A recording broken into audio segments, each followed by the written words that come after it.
Yo, yo, yo, what's going on, everybody? Mike here, Sports and the Real Shit podcast coming at you once again. As always, I appreciate you guys listening and watching and checking me out, spending a few minutes of your day with me. Don't forget to subscribe and like and share and all that good stuff with your family. Check out the website, sportsandthereal.tv. I told you guys that, I'm a sports fan, you're a sports fan, but we're not just going to talk about sports on this podcast. Um, if you follow me, you're gonna be a sports fan. You're gonna be a knowledgeable sports fan, but you're also gonna make money if you follow me. Not because I know anything, but because the people I bring on know a lot. You're gonna be in perfect health.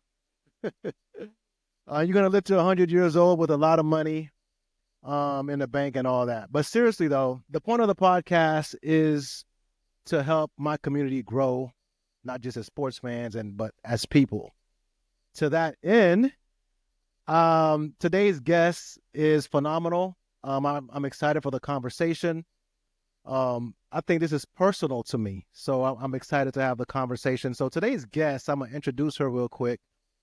Kirstyn Allen. Kirstyn Allen is an award-winning sales and marketing leader who has contributed millions of dollars to Fortune 500 tech companies throughout her career. Damn.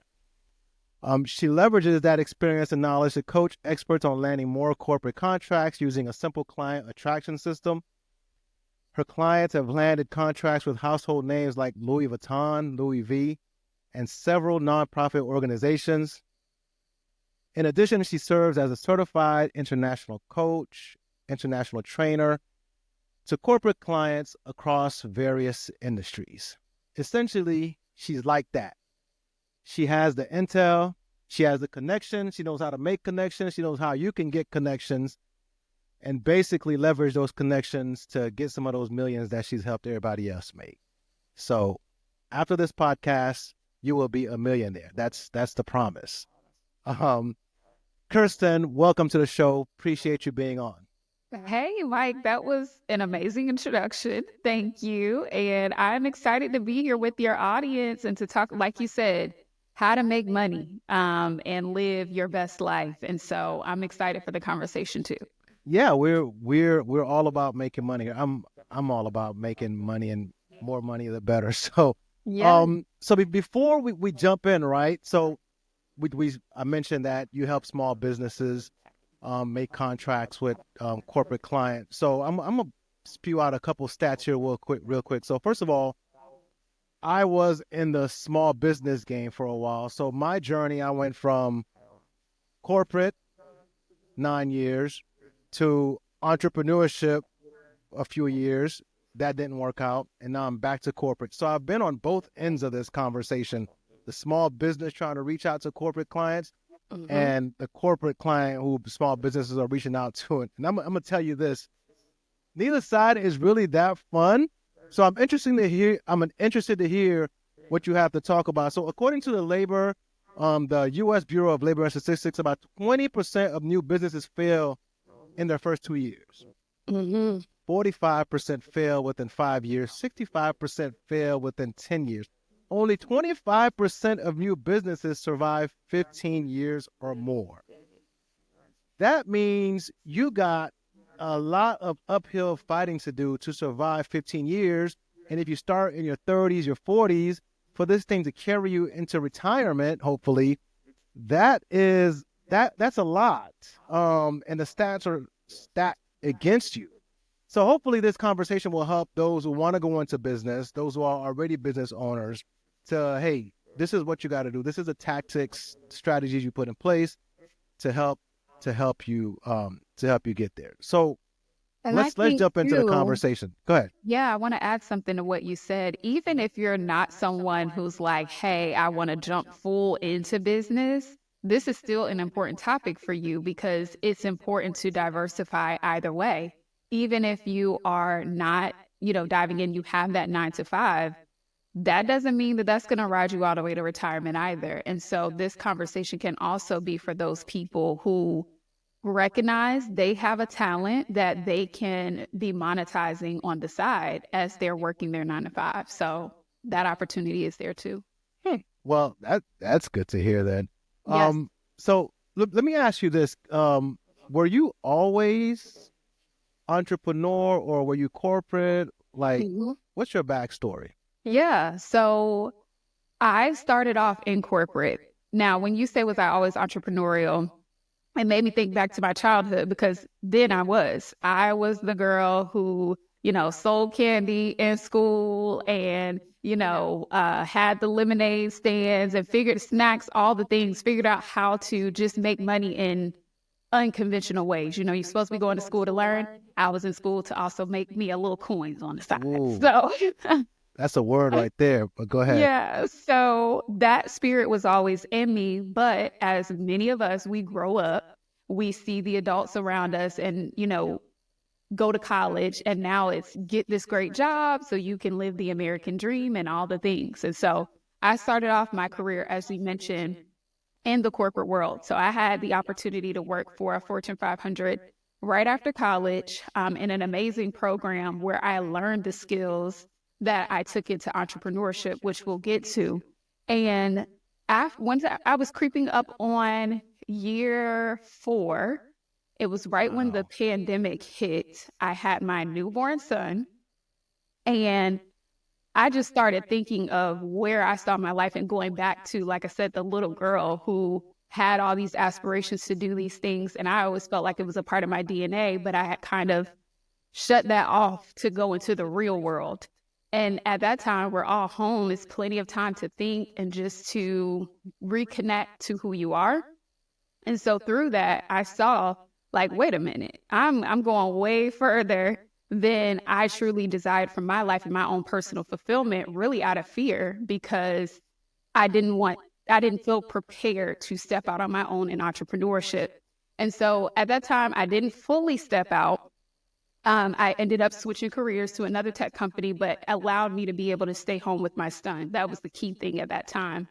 And work my business on endeavors while I was working the 9 to 5. And so I made that shift to start to build my life in the way that I saw it.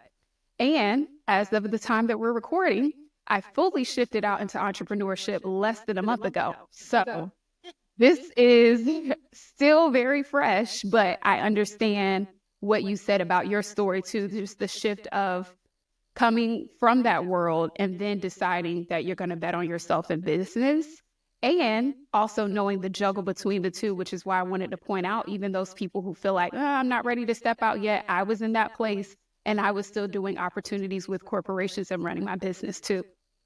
Yeah, it's tough. It's tough because listen, even if you're working from home is great and it allows you flexibility and all that. But even Yep. I guess depending on the company, even working from home, you literally have very little time. So if I use myself as an example, and I'll do that throughout the podcast, I mean, I work from home, but it's not like, it's like specifically 9 to 5 and I'm done, right? It's stuff you're supposed to, essentially when you're working corporate, you could work forever and never be done, Yes. right? So then you have to time box yourself, but then you get off and, you got kids. Then you got, you know, like the challenges of even stepping out on your own is tough.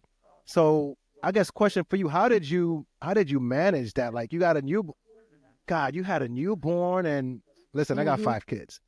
Um, so I know what having a newborn does to your time and Yes. as a woman, your emotions and Yep. breastfeeding and all that comes with a newborn. So you're trying to juggle all that while trying to start a business and working at 9 to 5. That's freaking superhero stuff. How'd you manage that? Woo. When I look back, I have to ask myself that same question.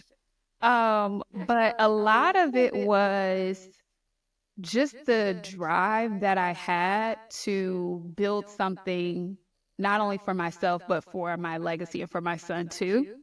I think a lot of what started my whole entrepreneurship journey was I got tired of seeing people that were brilliant and feeling tied to these jobs that they hated. And for whatever reason, that stuck with me when I was younger. And I'm like, why are they doing this? Like, I don't want to be like this. And so those thoughts, like I said, would come back to my mind. And I'm like, I feel like I'm kind of going down that same path that I said I didn't want to. We got to run this back. Oh, And so, you're speaking even to me, man. Dang. Yes. And so the management part of it was difficult. And I will be honest, I had some valleys. Like you and I talked about just the anxiety challenges that I've had and just going through the postpartum phases. It was Uh-huh. a pandemic, so I didn't have a baby in the regular times. I had a baby in October of 2020. It was like literally a couple of weeks before I had my son was when they finally said that you could have your partner in the room with you. Like Oh, yeah. it was like thick in the pandemic. So Golly. my whole entire experience was a lot of stress. And so even going into after having him, I still kind of had some of those anxieties like, oh, I don't want to take him different places. And so I had to also work through the personal challenges. And through having my husband and my family supporting me, I was able to still get the things done that made the most sense for the time. So I didn't do every single thing right. I don't want to be here thinking, this was all rainbows, but through the grace of God, that's what we're going to say, because that's the truth.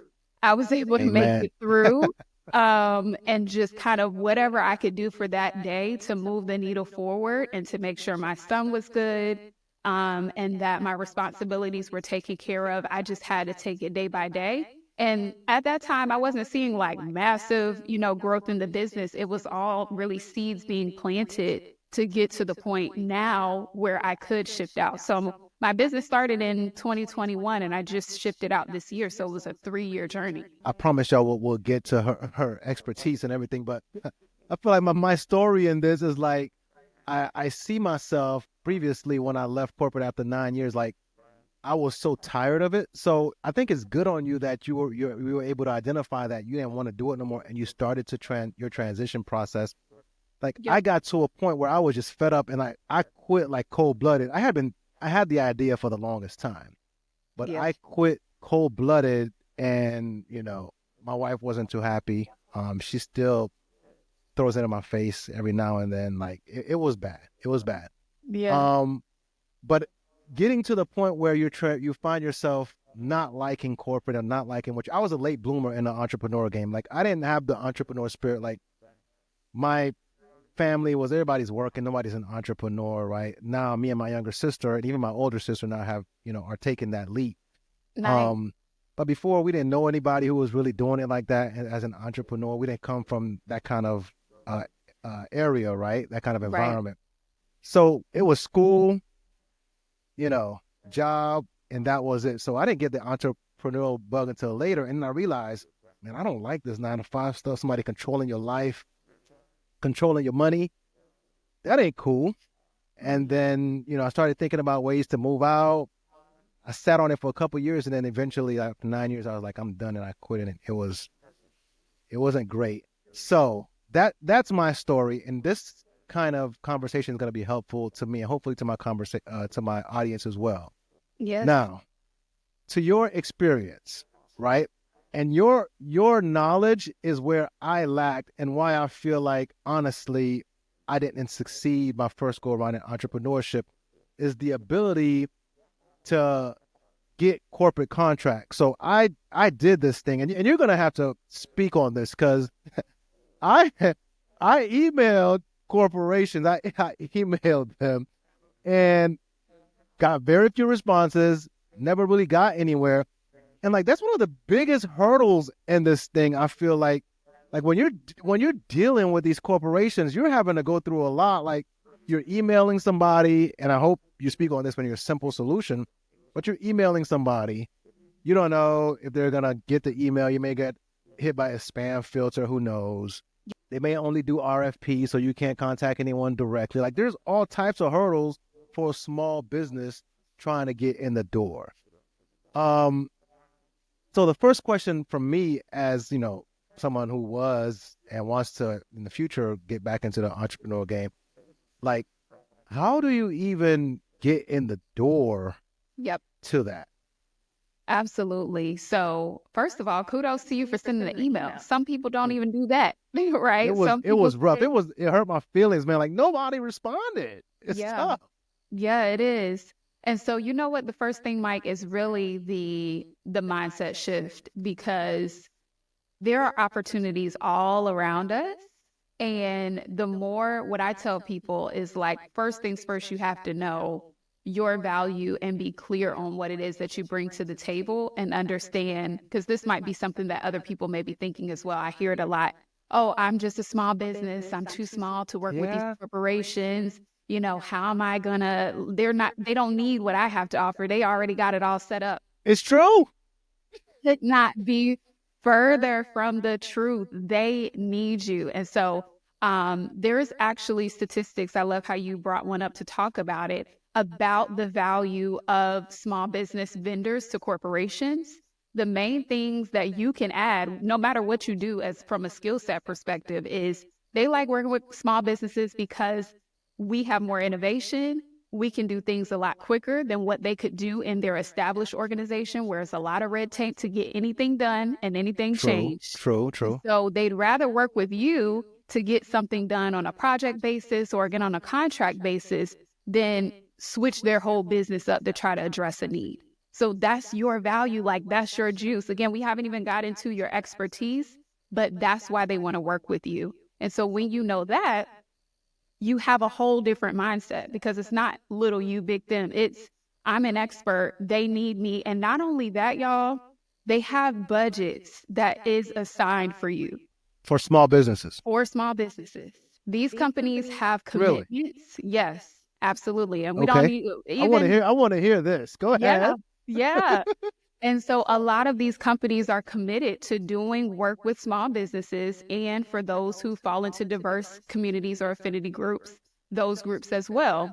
Because number one, like I said, the agility, the ability to do things quickly, but also as these companies are looking to work with government organizations, they have to show that they do a certain percentage of contract awards with small businesses. So we really got to know our value in this game to where it's not just nice to have. It's not you, oh, can you, I would love for you to work with me. No, you are the expert. They have what you need to offer. They have money set aside. These are like forecasted plans that these companies do to say, we're going to do X, Y, and Z percentage with small businesses. Now, what the gap is and why I do this work is because then they say, well, we set aside this money for these small businesses, but we don't have anyone qualified to do the things that we need to do. And so Right. now more of us need to show up and be prepared and know our value to capitalize on the money that they've already set aside. Let So, me. Can I interrupt you real quick? Remember mhm, when I was sending out these emails and filling out these people's portals and everything like that? They were asking like, "What's your annual revenue?" And I'm like, "Man, I just started. I got $0 right now. What are you talking about?" Like they asked, they asked a lot of questions. And now that I'm in from the corporate perspective, like I get these emails, and I'm honest with you, a lot of them I don't even read. Um, and from people reaching out on LinkedIn and all these things, but I know the bigger businesses, the one of the hurdles for the smaller businesses is the requirements, at least from my perspective. And I would like you to speak on this, right? Because yep, at least the company I work for, right, when you submit like any kind of documentation, right, they have to have their lawyers review it. So I'm assuming the small business is going to need a lawyer, right? Do you have the right technology in place? Like all these things are hurdles, I feel like, for the small business. And I don't want to discourage anybody. In fact, I want to encourage you. But having gone through it, I feel like it's tough. Like, so I know you're saying there's money set out there. I know you're saying the bigger businesses, the corporations want to work with you, but having been on both sides, I feel like there's a lot of hurdles that can get in the way and really be yep. discouraging. Yeah, so let's talk about the annual revenue part. Now you have a good point in terms of the type of contracts you're going after and the size of it. You might need to have certain infrastructure or things in place or even establish partnerships. That's the even Uh-huh. better strategy. Whatever you lack, you need to get in a community or space where there are other people who have the support so you all can go at it together and be able to deliver a great value to the client. So that's one thing. But a lot of times, those annual revenue things, don't let that scare you off, because what they might be trying to do is actually make sure you qualify as a small business, meaning that your company brings in less than 25 million. I think sometimes it's $34 million. And so they want to make sure that you go into that bucket of funds. And so I've seen that too. And that has, been a thought of people like, oh, well, do I have to make a certain amount of money? No, you don't. I actually have a client right now. Her very first sale in business ever was a contract with a university. And so it was a opportunity to do her initial, like an initial engagement. They're going to continue to build, but she didn't have to show anything, related to the revenue in her business because it would have been zero too. But even if she did, I think a lot of times that stipulation is to understand that piece. Now, if you're going after something that's very robust, and they're looking for a company that has previous experience doing said work, then that may not be the opportunity for you, but that doesn't mean corporate contracts, government, or universities, like I just gave that example, isn't an avenue for you either. You've got to start somewhere to be able to grow to that level where you can do some of these like multi-million-dollar contracts that require, again, you to possibly team with other people so that you can be able to go after it. Yeah, I'd like to hear that, to be honest with you. How does someone with literally no, I mean, you have experience, but you don't Yes. have the connections, or you don't have the business experience. Business doesn't have experience. So maybe as a person, you worked in corporate, you have experience. I'd like to hear that. So before we jump into your solution and recommendation and things, all of that, right? Is this targeted towards small business wanting to like contracts, or is it like people trying to work with brands like social media brands? Like, is it both? Either like, Yeah, so there's two ways in going about it, and the only difference is who you're going to be connecting with. So right now, we're really talking about doing work in terms of consulting, training, speaking. If you do digital marketing services or bookkeeping or whatever that is, we're talking about service based.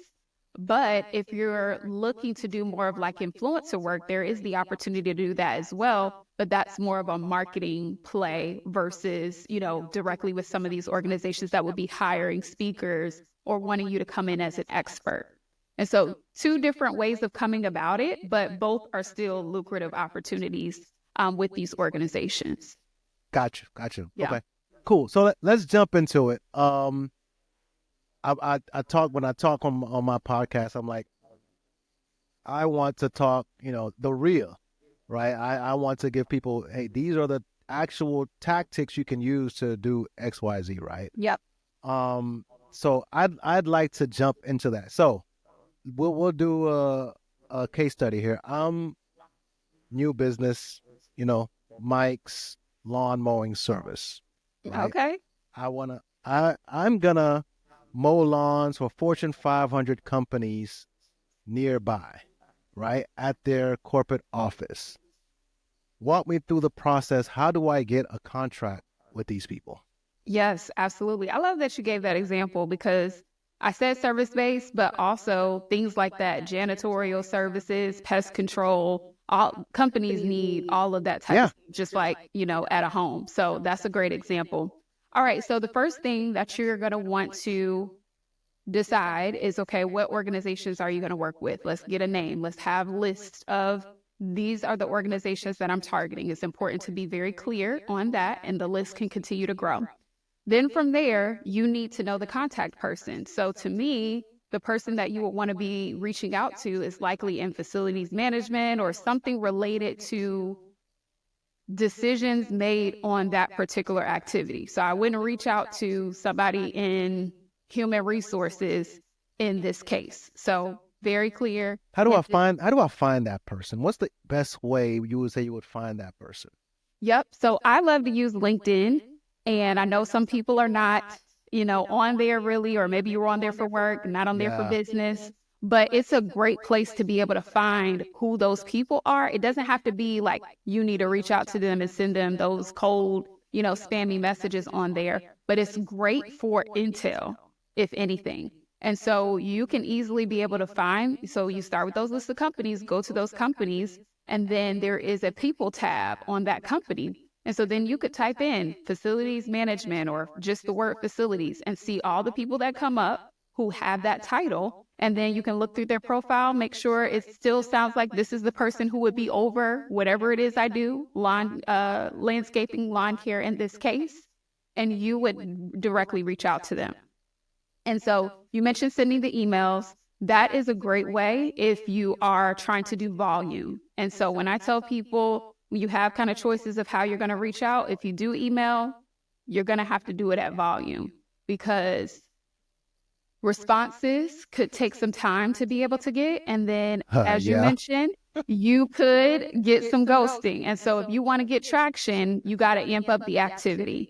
And so, I've seen people be able to get calls booked with decision makers like same day because they sent out 25 emails, like they already had a schedule. And so, it's like if you want to go that route, you really got to be hitting on it and following that list, like I mentioned, and just knocking them all down.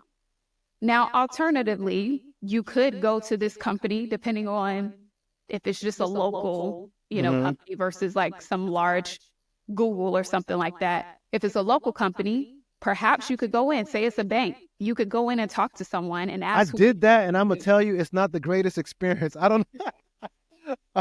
I'm not a great salesman, Okay. at all.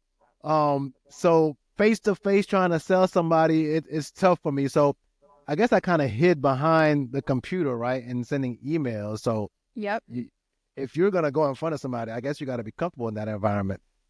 You That's do. tough. Yeah. And you got to find what is your best way of doing it. And that's what Hmm. I tell people too. I have many different options, but I'm not going to tell you anything that you're not going to be able to commit to or do. Right. And so I really do that listening to figure out, okay, this person is a strong speaker. They already got, opportunities to talk in different places. So all I need to do is give you a strategy where you can go and speak and, people will be running towards you. And Hmm. so you have to also know what's your best way of communication because emailing can be great. In person can be great, but it will fall flat if it's not aligned with who you are for sure. For me at the time, doing emails or LinkedIn messages worked for me a lot because again, I had a son, so I wasn't going out everywhere and doing all the things. So I had to figure out how I could connect with people that way. And I will tell you my little secret or way that I get people to respond is because I invite them to have a conversation. And so this is like a slight nuance, but this will change the game. If you are like already doing outreach and maybe you're not getting anywhere with it, I would be like 99% sure if I looked at your email, I'd be like, this is why they didn't respond. Because most people send emails that are all about them and what they do, and here's how much it is, and here's, all the things that you can get. And they're sitting on the other end like, one, this isn't me, or two, I don't know you, or it just never even got to them. And I didn't do so, that. I didn't try to sell at first pitch. yeah. Well, that's good. That's good. I've seen, the emails that come to me, and I'm like, if this was, if this is how people are doing it, this is why they aren't getting responses. But my way is to send like a very short email to just say, again, it's got to get to the right person, which is why we started with the LinkedIn, or there's another site called apollo.io that allows you to find the Ooh, contact never heard of that. information. Yeah, that's a good one. That allows you to find contact information. I do because I know a lot of people may have heard of LinkedIn Sales Navigator. That's a good tool, LinkedIn but I Sales would, Navigator. Never heard of that. yeah. So I would start with regular LinkedIn though, because you can Okay. be able to accomplish what you need to understand, who the decision makers are just on LinkedIn with doing what I shared. Go to the company page, type in no keywords of who your decision makers would be, type it in, boom. That's your person. And so with the emails, short and sweet, to have a conversation about them, to learn about the priorities, to learn about who they're currently, working with to do said lawn care services in this example, so that now it's an open door for a conversation versus a sale. Because I'm sure you've heard the saying before, no one likes to be sold to. Yeah. And so what you want to sell them on is not you, but sell them on a conversation to talk more about them. Because once they start spilling all the juice, I'll give you an example. I actually just had a call. So on my side of business, outside of coaching, I do my own contracts myself. And so one particular contract I was looking at doing was a cleaning contract, and I was going to outsource it to another company. And so when I talked with the lady on the phone, she was telling me everything. And I was just like, well, hey, I just wanted to learn a little bit more about, what you guys are looking to get cleaned and, what was your experience? She told me everything. She was like, well, the service that we have right now, we're just not getting the clean smell that we used to. And so we're looking to, get somebody that can just get it smelling clean in here. And here's what we spent last year. And here's like all the information. And so by the end of the conversation, I'm set up to now put my hat in the ring because I have the intel that I Right. just, Right. just had a regular conversation with her versus going in and saying, well, here's everything that I could do. So I found for me, even when I was in corporate sales, my way of going about it was always to be a listener, was always to be more interested in them than what I could do for them first. And that has led goodwill to my experiences in sales. Okay. Excellent. Point taken. So we've identified the person we want to talk to on LinkedIn or Mhm. Apollo.io or LinkedIn Sales Navigator, but we're going to start with LinkedIn. Yes. We've reached out. We're, hey, let's have a conversation. Yep. All right. This person agrees to a conversation now. I'm assuming this is virtual conversation, right? Unless you're going to their office, Yep. virtual conversation. You're listening and all that. Cool. Boom. Conversation over. What now? So here's the thing, conversation not over yet. Okay. So Conversation not over. no, one thing you want to make sure you say, hey, I just want 15, 20 minutes of your time because these people are busy. So you want to be able to give them no reason to not want to take a quick conversation. You do introduce yourself and say, a short 1 or 2 sentence, here's what I do to capture their attention. And then again, focus it on them, invite them to that short conversation. They get on the call, you need to have this call very structured and planned out before you just hop on there and say, oh, hey, what's up? No. You're going to get on there and you're going to capture a few key things. First of all, Mm-hmm. you need to understand what the need is. So you're going to be asking them questions. In this case, with the lawn care, who do you currently have? Because they are working with somebody. What's been your experience? Are there any things that you feel could be better about this? So you're really trying to uncover, is there a need here? Right? Is there something that can be solved by working with you or something that you can position? And so once you've heard that, okay, they've gotten a few issues or pricing is a little challenging for them. So they're looking to get something that's a little more affordable. Okay. So then the next thing is timeline. When are you currently preparing for an RFP to do this? And this is more of like asking about the process too. Or is this something that you are looking to get vendors to start sending qualifications? Like just understanding, are they looking to move on that need now? Or is it something down the line? Because that's a key thing to understand on that call to determine how further are you going to go with this. Because if they're Mm-hmm. like, hey, it's just something, but maybe in a couple, like we're with them for the next 2 years. So, it's nothing that we can do until then. So then your mental note is, okay, good. I'm going to keep you in mind, but I'm going to move on to the next because Mm-hmm. I'm not waiting 2 years for you. Right. So that timeline is important. And then the last piece that you're going to want to understand is budget. And so, especially, thinking about if they had a past person in place, this is going to be very easy for you to ask.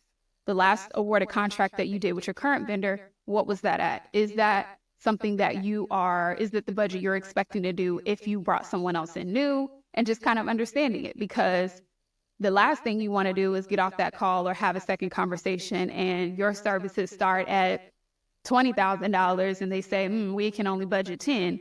Again, moving on. And so as you are starting this process, you want to start off being very efficient in how you gather information and manage your time. Because again, if you're doing this at volume to get yourself booked out or to get as many opportunities that you desire, every call, you want to make sure you're capturing that information and not wasting your time or getting ghosted or sending proposals that they never respond to. That's a waste of time. Can we back up for a quick second? Sorry to cut you off. Mhm. No, you good. The timeline thing, right? If somebody says, "Hey, let's," it's probably going to be a couple months, right? Yep. 2 years, whatever. That's extreme. We're not going to mess with them, but a couple months. Right. So obviously, you'll make a note and then you'll follow up, right? How do you follow up? Any advice on how you follow up without being annoying? I'm gonna be honest with you, man. I get annoyed when I get too many emails from some of these people. Like, dang, man, like, what do you want to do? how do you follow up without being annoying or feeling annoying? And maybe it's okay to be annoying. Maybe I'm just looking at it wrong, right? Maybe I should be, I'm gonna annoy the hell out of you until you take my call. So here's the thing, two ways to look at it. I'm going to give you two so you could choose. Number one, when you're on the call, you establish what the follow up will be and when it is. And so it's very clear, okay, 2 months. So I'm going to put something on my calendar, and we'll get to this too when we're talking about like the next steps. Hmm. We're going to put something on the calendar now to be able to discuss this then, to circle back with you. So it's very clear I'm going to be following up with you. The second thing is, yes, you got to have a little bit of, you got to get after it. And I think that it doesn't have to be, I'm going to share some ways to make this more authentic, but it doesn't have to be like, hey, Yeah, let's that's what start it working is. together. And, all these, it doesn't have to be thirsty, right? It Well, just is, I want to remain top of mind. We had a great conversation. You seemed as though that you were, wanting to move forward. And people actually appreciate you following up. I know you said with people, it kind of can be annoying if there's no interest. But if I've shown interest in someone, I appreciate them circling back with me because I know how busy I get, and I was interested in moving forward with them. And so I've had people be like, I appreciate you keeping in touch with me and reaching out to me because, all these things have hmm, happened and I really want to be able to get this set up. So people do appreciate it when they've shown interest. And when you send out those emails, you want to just be very upfront. Hey, again, we talked about this on this day. I know that you wanted to circle back in a couple of months. And so now I wanted to continue the discussion we had and see how we can move this opportunity. Well, you wouldn't say opportunity, how we can move our partnership forward. I Something. would have.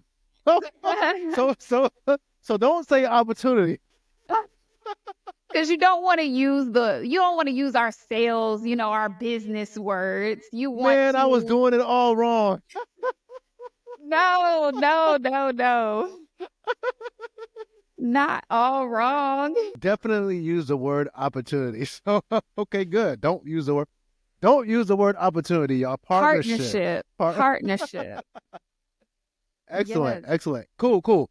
All right. So we figured out the need, the experience, the timeline, the budget. So after you have gotten timeline, budget, and then the last piece, wait, need, timeline, budget. Then, if everything is aligned, so you've got check marks in every area, like you said, they're not looking to move forward in 2 years. Like this is something in the near future. There is a need for, a new person to come in and do this. And then, budget wise, it sounds like this is something that can work. Okay. So then our next step is, all right, um, depending upon what their process looks like, you want to get a clear next step on how to move forward. Do you need to see a proposal from me? Is there an RFP coming out soon that I need to be aware of? And, kind of in front of that, what is the next step? And so a good question to ask is, okay, this sounds like, Mike, this sounds like a great opportunity for us to partner together. Opportunity. There you go. Look at you. This is a See? great, Look at you. this is a great opportunity for us to partner together. Ah, okay. You combined it. Okay. It's an opportunity to partner. I got you. Yes, a great opportunity for us to partner together, and I would love for us to begin a relationship. And so, what would a next step look like for us? And then let them talk. So again, they could say, well, we want to see your pricing, or we want to be able to see, a map of what you can do, or you have this RFP coming out, this month, whatever the case may be, and you want to leave that call with a clear next step. All right. So, Mike, based upon what you said, it sounds like, or what you stated to me was that you would need to see a proposal from here. So, what I'm going to do in the next, whatever time it takes, 1 to 3 days, I'm going to prepare that proposal. But what I would actually like to do, Mike, rather than just sending it over to you via email, I would like us to schedule another time. That way I can walk you through each element of this, answer your questions live, and make sure that you're fully supported as you're reviewing it. So I'm going to pull up my calendar now, and let's go ahead and schedule that time to review the proposal. Wow, that sounds amazing. Okay. How about let's do November the 3rd. Okay, awesome. So I'm going to go ahead and put that in now. send you the calendar invite, and then we'll have that time on the calendar. In the meantime, if you have any questions or additional thoughts that we didn't talk about, feel free to reach out to me. Otherwise, we'll have that conversation on the 3rd. Wow, excellent. Now, so here's a question. Between now and October 3rd, do you reach out at all? Would you reach out at all? So the only thing that I would do is close to that time. I would like the week of, since that's like a month, like the week of, I would confirm that they're going to still show up on the call. Because here's the thing too, with these types of folks, they can obviously get busy, as you said, working from Yeah, exactly. just, easy peasy. There's a lot to do. And so I found that some people can experience like, oh, they didn't show up to the call and things like that. So confirming it can help. Now, obviously, day of things can still happen. And so I would recommend being a little flexible. And I think that goes a long way with them because they already have so much going on and now they're trying to figure out how to bring you on. So the more flexible that you can be, not letting people disrespect your time or your calendar, but just Hmm. think about them on the other side. And if they're actively, trying to work something out with you, but things just happen, be okay with it. This is why you want to have multiple things going. Because if you just got one opportunity, I've seen this happen plenty of times, one opportunity, and then, the person missed the call or whatever may happen. It's like a drop from the That was 80th me. floor. That was me. It's like a drop from the 80th floor. So you want to make sure that you're in a place where if they don't respond or something happens, you like, oh, I got 10, 10 more calls on the calendar. I didn't even realize, that they didn't respond to the email or whatever the case may be because I am focused on this. So I have other opportunities working. And I think that's important, especially with these organizations, because they can get busy, priorities can shift, things can happen.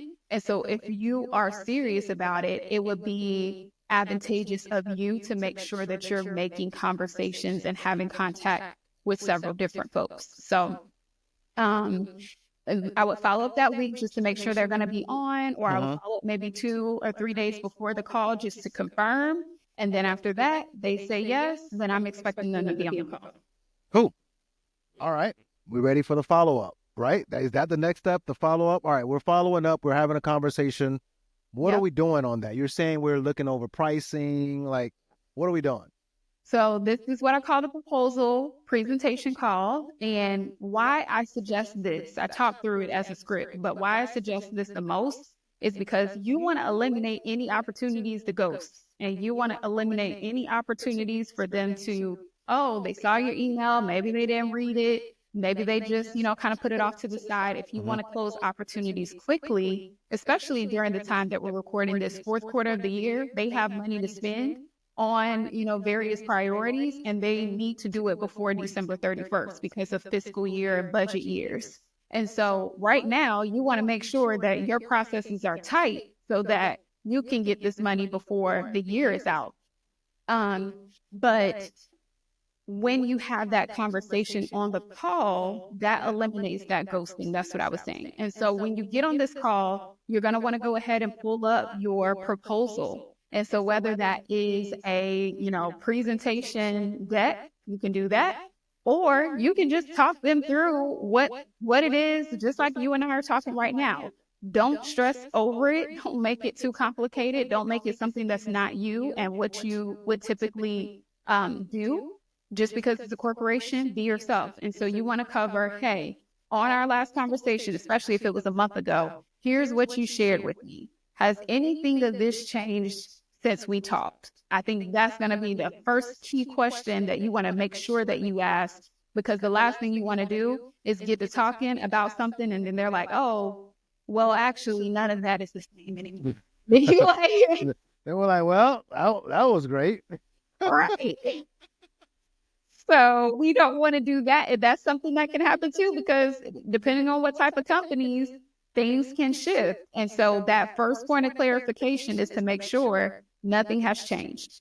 From there, then you're going to say, okay, based upon our conversation, nothing has changed. Perfect. Here's what I put together. You have these 10 buildings that need, um, grass cutting in the front and the back. You need Mm-hmm. breezeways. You're just kind of going over everything that you described as that need. And so based upon that, your budget numbers that you gave me, here's what I put together, and then you outline what the cost is and what they get at a high level. So you don't So then, sorry to cut you off. So you sure. recommend so that first call, like you're if that second call is gonna be that detailed, right? Mhm. Then that first call, you're going into a bit more detail than I thought, right? Like this is more than just an introduction. This is like you're asking some pretty detailed questions in this first call, then to find out that they got 10 buildings who need the front and the back cut to be able to like put together a pricing conversation for the next call. Like the Yep. first call is pretty detailed, it sounds like to me. Yeah, so they're going to tell you all this stuff. Like when you Yeah. open and start talking about that need, like that's where you're going to extract all this information. Well, we have 10 built, like when you ask them to share a little bit more about their landscaping, about their role, whatever it is that you do, they're going to tell you all of this stuff. And so then you'll be able to learn what that scope is. So in that conversation, yes, you are determining what is the need and the scope of the work. Because again, streamlining this, we don't want these Streamline. opportunities to take 10, weeks and months to be able to get. Let's capture the information. And you can do this in, 20, I said, ask them for 15, 20 minutes, but really the 20-minute mark and sometimes even 30 minutes, depending on how deep you want to go into it, that should be enough time to be able to capture the information. And one little tip too that I'll give, if for any reason you don't capture all the information that you need to for that proposal call, have another conversation. Don't go and create a proposal if you don't have all the information that you need. Say something happens, a fire drill, they have to jump off the call. Okay, well, let's continue the conversation from where we left off so that I can capture everything I need before we move forward in the process. Got you. Got you. Yeah. Okay. All right. So has anything changed? Yep. Then Going through the scope of scope. what we discussed, and Uh-huh. then you're going to go into what you've put together in terms of your pricing. And that's where I was giving the example of like, hey, you have these 10 buildings, Uh-huh. you have this, and that, and this is the price point that we will be looking. This should not be a shock because they've already told you if you Correct. followed the process Right. before, they've already told you the budget. So literally, there should be no true friction to this if you capture those three things in that initial call and nothing has changed. Got you. And so then you share the budget numbers with them, and then you ask for their feedback. And so then they'll tell you, this looks great. This doesn't look great. Whatever the case may be, you'll get to see that feedback right there on the call versus you sending an email and having them review it on the phone. And I think the important piece too, if there are other people a part of this decision making process, you want to capture that too on that initial call so that when you schedule the proposal, everyone is there who needs to make decisions. So removing any roadblocks to say, okay, well, now I have to take this to this person or I have to go and get this approval. Let's bring them all to the call. Let's, figure out where we're going to go from here because at this point, now it's a yes or no, and we move into the invoicing stage. Wow. Okay. So we've gotten all the information. Like, yep, would like to work with you. More often than not, you're gonna get something that says, all right, we'll think about it. At least that's what we do. Now I'm done.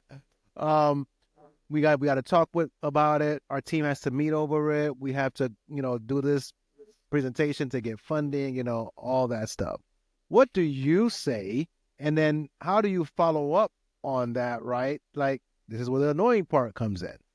I have to do XYZ, right? I work for this large company and the process takes forever, right? The onboarding cycle takes forever. We have to go to different legal teams and this and that. And I'll get back to you. How do you respond to that? So, a couple of things.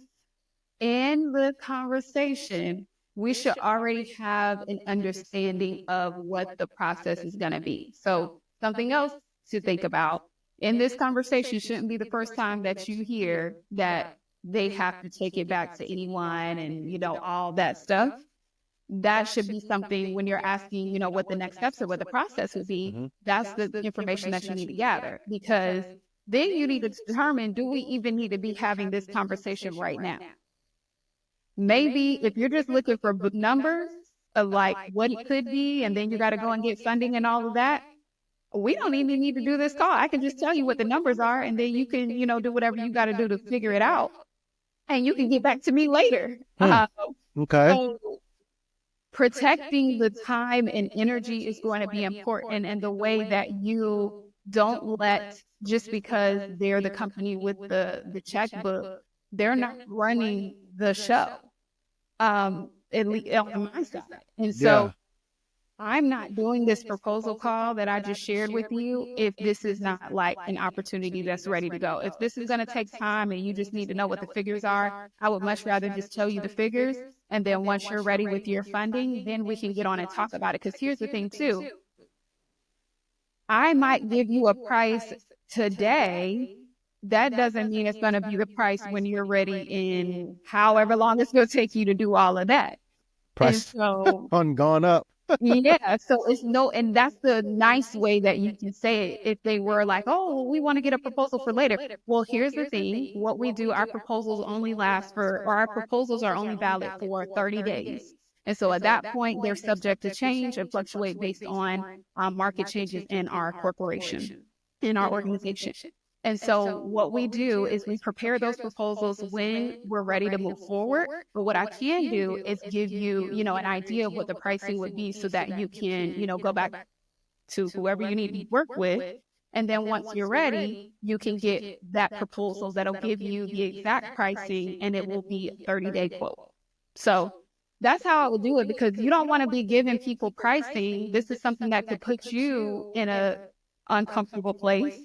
Say, your lawnmower business, you gave someone a quote back in, January that was, I don't know, $10,000, we'll say. Mm-hmm. And then all of a sudden, uh, fuel goes up, right? Right. Crazy. And Right. so now they're coming back wanting this $10,000 quote in July, and you're like, oh, I wouldn't be able to do this. I'm going to be losing money. And so that's the way that you have to think of these conversations as well. The price may not be the same from whenever they decide to move. And so leading in that way to say, here's how we're going to do it, is the way to go to be honorable to your business, and also make sure that they're very clear on this is how they work with you. How do you deal with companies who are trying to be cheap? Mm, I've seen it firsthand. yeah, Like they're trying to get the lowest price possible. Like, come on, dude. yeah. I've seen that as well. How do you say this nicely? Tell the truth You now. you don't work with them. Okay, well, that's simple enough. We can move on. We can You move don't. on then. That was simple enough. I mean, seriously, if it's like, hey, But listen though, it's so hard to turn down any money. Like you're a small business right now. You're making zero, and you're telling me, well, I guess you got to keep making zero because this person's trying to come under like what you're offering. well, would you rather be making zero or be in the hole? Because here's the thing: if you do something for too cheap, you're now doing it for free. Like, Yeah, that's a when you really valid think about it, you're doing it for free. So valid. I think I would much rather keep my time and be able to sell to somebody else, because abundance is all around me, than to be able to do something that I really don't want to do at a price I really don't want to do it at, and essentially put myself in the hole. Too Valid. many opportunities for that. Valid point. Okay, be willing. This is all stuff I'm learning as I go along. Like, be willing to walk away Yeah. from the table if somebody's not honoring. Okay, cool. It's hard. I'm not saying it's easy. It's hard, but this is why we talked about the mindset first, because that's the thing that's going to play in your head. Oh, well, I'm not making anything, so I shouldn't. But the mindset says, instead of I'm not making anything, so I should take this, okay, they're not at my price point, so I need to make sure I protect my time to be able to speak to the next person that is. How how do you stand out as a small business? I'm thinking about social media. Everybody's on social and everybody's doing something, and it seems like everybody's doing the same thing as you. Or you have a website, but there's a million websites with people doing lawn care services as well. Like, how do you stand out in a crowded environment? Because not everybody is gonna have, some blue ocean to sell, right? A lot of times it's you're doing something a million other people are doing, but a consulting gig, like there's a ton of management consulting or a ton of tech bros, and network specialists and all of these things, right? What do you recommend in terms of standing out to, someone, to a corporation so that, hey, this is me, I'm different. This is why you would choose me. Yeah. So it can be the smallest thing to stand out with a corporation or with any organization that you're trying to work with, the smallest thing. And so the first thing is I want to address what you said about, oh, there's a lot of people. From our perspective as a business owner, it's kind of like the thing with the cars, right? You say you want a car, and then all of a sudden you see all the cars because you're focused on it. We're in it. So it seems like there are so many people all doing the same thing. But True, when you true. to these organizations, some people don't know anything about coaching. They don't know anything about, consultant management consulting, but like consulting in things like social media or, digital AI, for example. People don't know that there are consultants or people that they can work with freelance to do these things. And so it's a lot less common than we think once we get out of the box, out of our box. So that's the first thing. And then the part about differentiating is knowing who you are and what you bring to whatever, even landscaping, right? There is some unique way. Maybe you have a certain product that you use. Maybe you're someone who's into chemistry and you use these special products Hmm. that make the grass look good. I don't know. Whatever it is, you have a certain way of doing something that is more efficient. Do you know how to cut grass, you know, 2 times faster than the other Uh-huh. people because you got a pattern that you use that allows you to cut quicker? Something as simple as that could be your differentiator and could be, you may not talk about your pattern of how you cut grass, but you say, hey, our methods or the way that we go after, the way that we approach doing this work is we're able to get your grass cut in, 2 hours, where the Right. other people take all day. I don't know what it is, whatever it is. By the time you get into work, your grass is going to be cut for the day. You don't have to worry about being on calls and hearing me outside mowing the lawn. So things like that could be like just that. Oh, you know what? I never thought about that. Everybody else isn't talking about one key thing that is, something that's natural to you, but a huge benefit to the client. So just think about from their perspective. Like I said, I work from home and I hear people mowing the lawn all day long while I'm Yeah. talk on calls. And so that's the most annoying thing. So just think about it from the perspective of those clients. What is something that most people do that is just super annoying that you could literally find a solution to? That's how I think every innovation was found. It wasn't that it had to be like this whole innovative thing that no one has ever done. They took things that people are already doing and just figured out what's that one edge that Removing everyone's the pain point. thinking about that's going to make a difference for the people that are utilizing the service. Cool, cool. So a lot of big companies want you to sign non-competes, right? Who Would said you that? would you sign a non-compete? Who said that? I never signed a non-compete. Okay, okay. Well, that's good. That's good. Then I've heard of it. Actually, my wife, who's an entrepreneur herself, Okay. people want her to, like, well, you can't, not you got to sign a non-compete. You can't go with somebody who's doing something similar type of thing in her space. Okay. Yeah. So I think it depends on the space for sure. But you mentioned this early on, and I wanted to circle back this too about having the attorneys. And so it is key to have a relationship. And I don't mean you have to have an attorney on retainer or anything like that. There are so many ways that attorneys, especially ones that know small businesses, have created ways for you to get contract reviews or support in these things. A word? You got any recommendations? I Yes. love that. Yes, I have a few. I have three lawyers that I have used as a part of this process. That's what's up. Yeah. We'll put it in the show notes and everything. Shoot. Yes. So reach out to them. They are wonderful ladies that are well versed in this corporate contract space, but just online or small business in general. And having them, those attorneys, those specialists to be able to know, like, hey, here's this contract. Like, these are some things. Like, I remember my attorney, she said, don't give them lifetime access to anything. Like, no. So, a part of protecting your intellectual property, because they'll try it, right? They'll say, For not, sure. I've seen or it. we'll get, access to this in perpetuity and all of that. That again is not advantageous to you as a business owner. If they get access to your information forever, you could have been licensing that information and getting, multiple years of revenue based on that.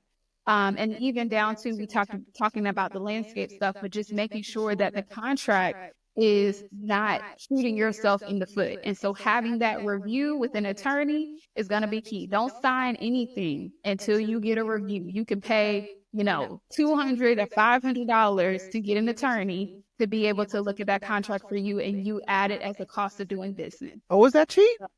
Yes. Well, damn.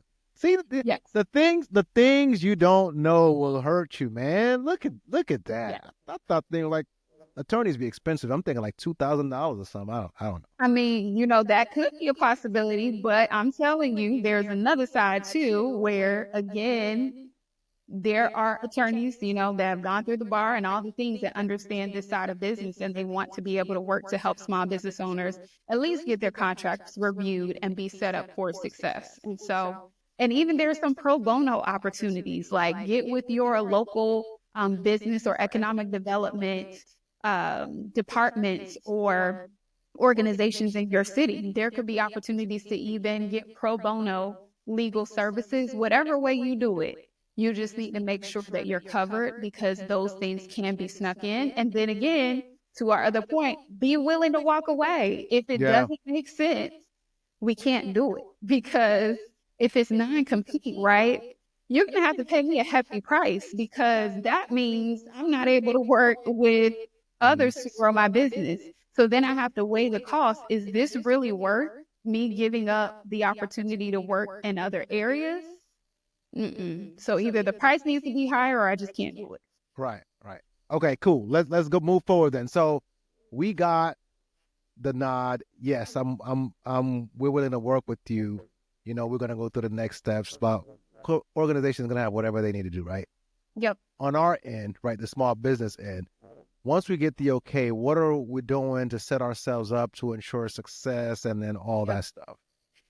So you want to ask, what is their process for working with vendors so that you can understand what you need to prepare. So some things that are common, you would need to have like your W-9, which is a tax form, to be able to send to them so they can, be compliant with the IRS, because nobody wants no issues there. So things like that you have Yeah. to submit. You talked about getting on the vendor's portal so that they can pay you. And so they'll be able to walk you through those steps to be able to make sure you're approved to get paid.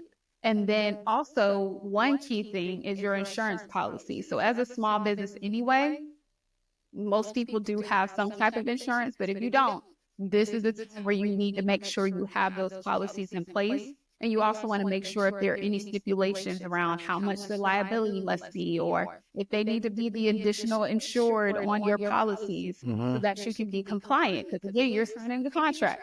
This is all great, the money, da da da da da.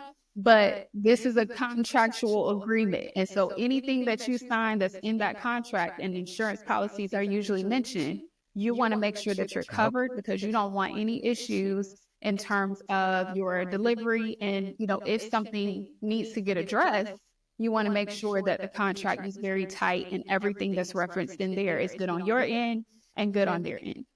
Okay. Cool. Um, so, and then you're ready to deliver. So once they've given you their contract, or maybe you have an attorney draft you up a contract, that could also be a possibility as well. Both sides are going to review it, sign, you're in tandem doing that vendor process, getting all your documents uploaded, making sure your insurance policies are good. And then you should be off to starting the engagement.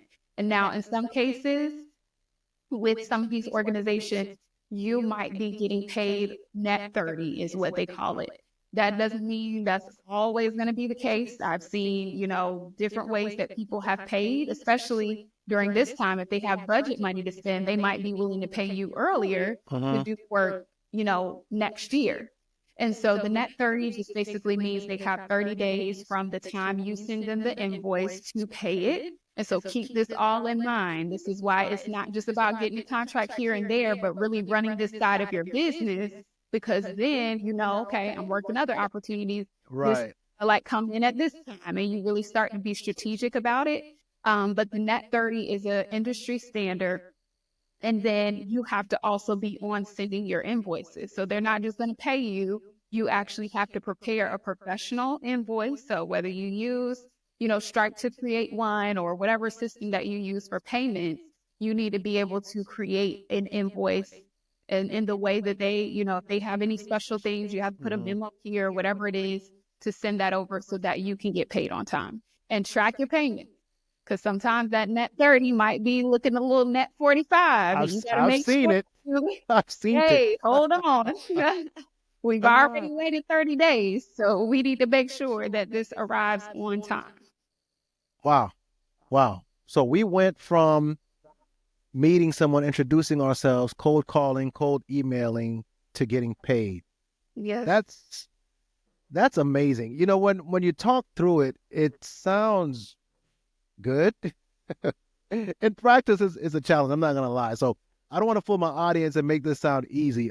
It's a challenge. But having a process in place like you talked about and having the help of someone with your expertise, I think will help could help certainly help somebody like me, but can help my audience, succeed with more of a hit rate as opposed to trying to go at it alone. So Yeah. I appreciate you walking through that case with me. Right. Let's jump ahead real quick because we've gone over an hour. And I don't want to keep you here for 2 hours. Uh, but leadership training, Yeah. right? I do want to touch on that because you have experience and expertise there, motivation. I try to whenever I can, again, it's a sports podcast, but try to be, leave some motivational, inspirational words to my audience. But I don't want to be the only voice heard on that kind of topic. So Yeah. um, when we talked, right, you talked about resilience. You brought it up today as well. Resilience and anxiety. Mhm. Um, Talk about that and how you overcame all of that to get to where you are today and what you do in that space in terms of coaching. Yes, absolutely. So I have experienced, throughout my life, I talked about the challenges, giving birth during that time and just, having to push through this vision, having the success on the outside of the career and just feeling empty inside. I remember so many moments where I'm just like, y'all really like this stuff. And I'm just over here like, what are we doing? Like, y'all really like this stuff. And so it So you were like imposter syndrome, you mean? Like you weren't no, it was like I couldn't believe that people were so dedicated. And I was just like, oh oh, you mean like your job. yeah, like in Oh, work. It was just, oh yeah, yeah, yeah, yeah, you yeah. looking around, I've been there. how are you all so dedicated and so passionate about this? And it just, to me, I just feeling like, no, like I Can just, I can I tell you a quick story, man? I tell people this when my first company I worked for out of college. This guy, man, he was like a senior level guy, and he had just had twins. Went on paternity leave. I was working for a consulting firm, yeah, and we were traveling like Monday through Thursday or whatever. So I think we were in like Indianapolis or somewhere like that. And so this guy goes on paternity leave, and he comes back, and he's like, "Oh my God, I missed you guys so much." And I'm like, what the hell are you talking about, bro? Go home to your freaking wife and kids. What is going on? Believe it. These people, some people really love this stuff. I'm like, listen, man, I do this for the paycheck. I can't even front with you. Like, like, am I crazy? this man said, I really missed you guys. I missed your. I'm like, Get the hell out of here, man. You tripping. Yes, yes. So I would definitely feel like that. I mean, there were points where I loved, what I do. And I don't knock, I know there are people out here that entrepreneurship is not for them, but even just if you're in a 9 to 5 that you're not passionate about, you probably feel the same way and need to make a pivot or shift Mhm. into where you do feel like, okay, this is where I should be spending, a good time of my life. Because Yeah.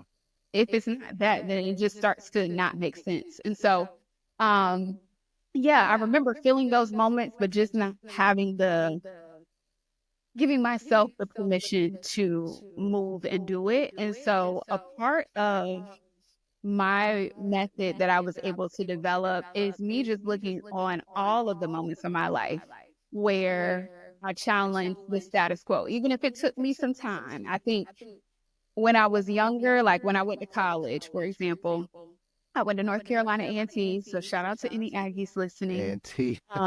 But I'm from Virginia, and so I was going out of state. I didn't have a college fund. I didn't have, all the opportunities in the world to just go to college and not have to worry about anything. It was probably at that time for most people would have been like, you should just stay here and go to college where you can save money. But when Right. I stepped foot and learned about A&T, I was activated. I was like, oh, this is where I'm going. Like, there is no other options, no other schools. I applied to other schools just so I could, Why not FAMU? I didn't even know anything about FAMU. Quite, Oh, don't say that. I Don't didn't, be like that. Come I on, did, man. I didn't. I'm sorry, I didn't. So I knew I was going there. And again, all odds were against me, but I was going to figure it out. And so back then, like I said, I didn't have a husband, I didn't have children. So it was easy for me to like take those risks and just figure it out. Well, I'm just going to get the student loans. I'm going to call the financial office every single day. I'm going to see what they can do because I'm going to get there. And so I have friends who had to stay home, but I was the person like, no. And so Wow. making those types of decisions, I started to see I had those moments all along. Like even when I got my first car, same thing, same story. I didn't have a car that my parents was able to buy me or anything like that. I had to do that on my own. And so what I did, I remember telling my mom, I was like, this week I came home from college. I was like, this week I'm getting a car. I didn't know how I was gonna do it. Jeez. Got me a little job, had the car by the end of the week, was able to put a down payment, had the car. And so I just started seeing like, what is this thing about when I make a decision on something, no matter what the odds are, I'm going to figure it out. And so the same thing happened with the job. It was like, you know what? It's just like that wake up one day. Why am I doing this? Like, no, I have too many talents. I have too many things that I could be doing. I have a passion for something else. And so now it's time to jump and take steps towards that. And so when I finally sat down through a coaching program I did to really think about over my life, what is like this framework or theme that I followed, I came up with the 3D method. And essentially, that is my methodology for achieving all impossible goals to get you to success defined on your own terms. And once you go back through this episode, you'll see kind of how I talked about it. But the 3Ds stand for declare, discover, and do.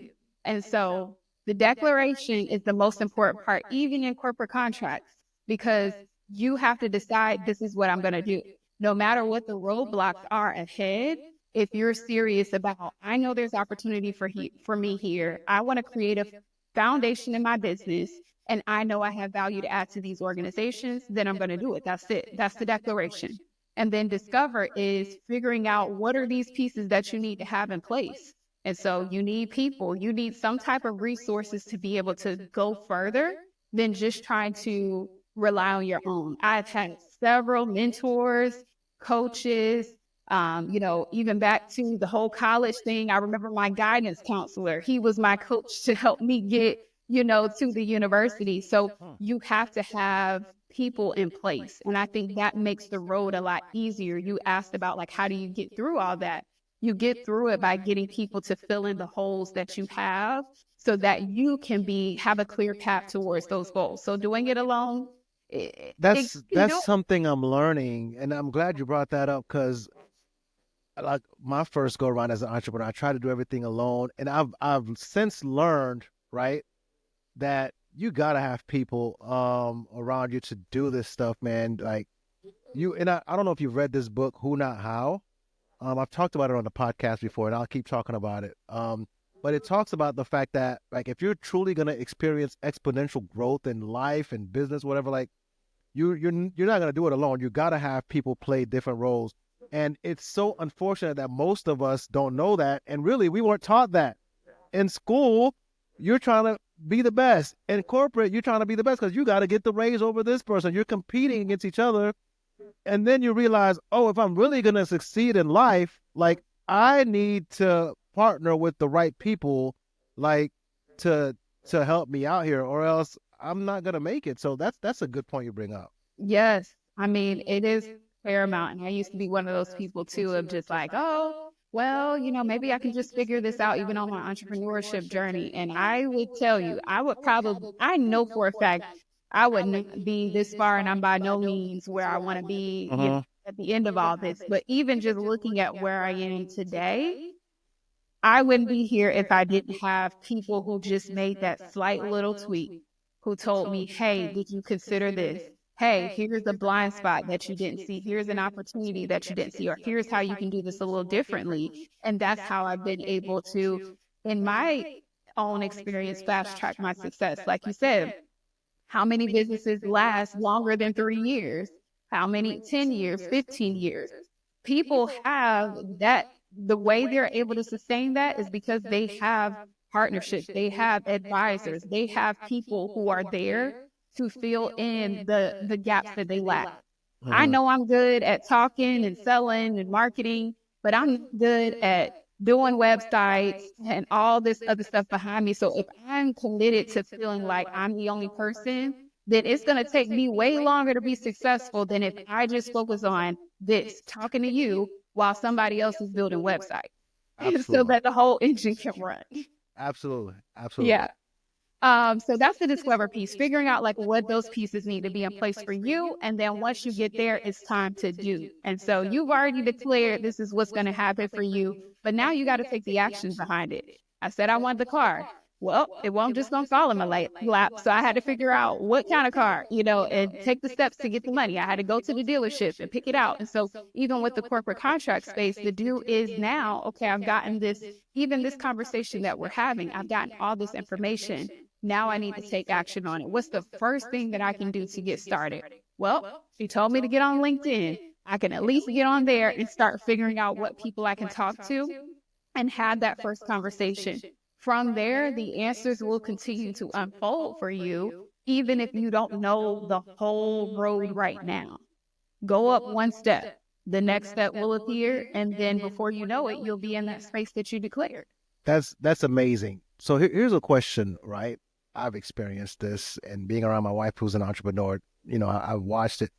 Resiliency and overcoming, self-doubt and overcoming, being told no and having these downtimes and lulls and as part of being an entrepreneur. That stuff is discouraging. Like, what are your recommendations on that? Like, how do you speak to that? Yeah. And so, you know what, when you said that, I remembered something that he's not my mentor, but he's someone that I look up to. His name is John Hope Brown. I know you're here in Atlanta. So if you've ever heard of Operation Hope, he is the CEO of that and he does like all these amazing things. And so, what he told me when I was able to ask the question in the session, he was like, I eat no's for breakfast. Like, a no is like, I don't even get by. Like, you got to get to a place where you're just unbothered by no, because like you said, as an entrepreneur, you got to have some thick skin in this game. And so, if one no takes you out, that's again, you're the head of this organization. So that takes everything down. So the more you can get out there and get comfortable with no, the closer you can get to your yes, right? So say, yeah, you might have sent out 100 emails. Maybe you got 97 no's, but those three yeses could be five-figure contracts. So then it's like, oh, who cares about the no now because I've gotten this. And so that's one thing. But I will also say too, more on a practical sense because it takes time to get to that space. But one of the first things that you want to do is get in community. Don't be by yourself. And I'm saying this as a person who identifies as an introvert, and I'm really like, For no sure. friends. I am anti-community. Yes. And it's like, no new friends. These are my people. But community is everything because, and I didn't recognize the power of it. When you lose, there's people doing the exact same thing that can be like, okay, here's how you can course correct this. Like, you're not just sitting by yourself. Oh, they didn't respond. Like, oh my gosh, this isn't going to work and all the things. You have a space to be like, hey, y'all, here's what happened. And then you have people that's like, this happened to me too. Here's what I did. And now you're recovering faster. And then same thing on the other side with community. As they're winning, you're now inspired to win. It's Right. like Right. the psychological thing that happens when you're in the space of people doing the same thing that you are is way more powerful than you trying to get your own self to be strong and just push through it. When you have community, you get to shorten that time frame of bouncing back. So that's one thing. And then just taking time to do your own personal development, reading. You talked about some books. There is one called A Happy Pocket Full of Money that my current mentor has us reading right now. And books like that are Is just that this. on Audible? Yep, it's on Audible. I'm gonna check that out. What do you say Check it's it out. called? A Happy Pocket Full of Money. Oh Lord, I'm gonna get that one. Yes. And those things are meant to like rewire our way of thinking. Because, like you said, we were not taught to be entrepreneurs, quite honestly. No. We're taught to be from school to, Robots. right, worker bees, Yeah, come in, do the job. This is what they tell you to do, and you go home. for sure. Being an entrepreneur is a different way. So you have to be able to expand your mind by being in those communities, investing to be in different spaces and also the reading element so that you can keep your mind right and understand, yeah, everyone else around me, they might be talking one thing, but I can't feed into that because then I'm going off of my track of where I need to go. So I need to make sure I'm plugged in to the spaces that are fueling me and where I want to go instead of taking my mind in a place that's taking me off track. Amazing. Yeah. Amazing. All right. Declare, discover, And do. do. Yep. That's I like that. I like that. Listen, this was amazing. I'm motivated. I'm not gonna lie, like I talk about wanting to get back in the entrepreneurial game, and I really, really do, but sometimes self-doubt creeps in. Yes. Um, but imposter syndrome, like, can I really do this? Am I gonna, all that stuff, right? So it's good to hear this. It's good to hear practical steps you can take to land corporate contracts. I'll And and, say, and, and these steps can be taken, like you said, even if you're not looking for corporate contracts, you can follow these steps just in life in general, really. right. And I'll say this too to what you said about that imposter syndrome. One of my mentors always says, like, ask yourself better questions. And so you could say, yeah, can I really do this? All of the things. And one quote, I don't know who said it, says, whether you believe you can or you can't, you're right. That's I've So heard that one. it's a declaration and it's a choice. It's never, I used to think that you could like fix yourself, like, oh, I'm never going to think like this again, or, how do I get myself out of this thought pattern? Uh, It's not. There is no fix. It's all decisions every day. Yes, I am going to do this. Yes, I do have this possibility. And like you said, it's not just in corporate contracts or even in entrepreneurship. Maybe you're going after promotion. Maybe you're going to to go in a totally different field that's more in line with who you are now. It's one thing I can tell you, the job that I just left, when I graduated college, that was my dream company. Like, I knew that I was going to be there wow. at that time. I was like, yes. And I Wow. didn't get the job when I first got out of college. I went to a different company and then circled back 4 years later. Now I was working at that company. Then 3 years later, walked away. And so even just thinking about like your desires for now don't mean they're your desires forever. And it's okay to decide, hey, it's time for me to make a shift and declare that and move forward. And even as your mind starts playing these games, You got to start asking yourself a better question or making a better declaration. Nope, this is where I'm going. Yep, that could happen, but this can also happen too. And this is what I'm going to choose to focus on versus whatever mind trash is trying to play in my head. And I can say that verbatim because I've had, all the stories of what if, why not, da, da, da.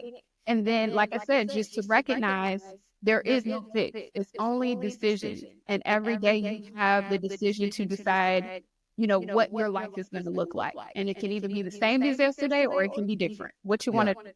I always look at people, who are successful, right? And I always wonder, like, have they overcome those doubts? And it's what you're saying is 100% right.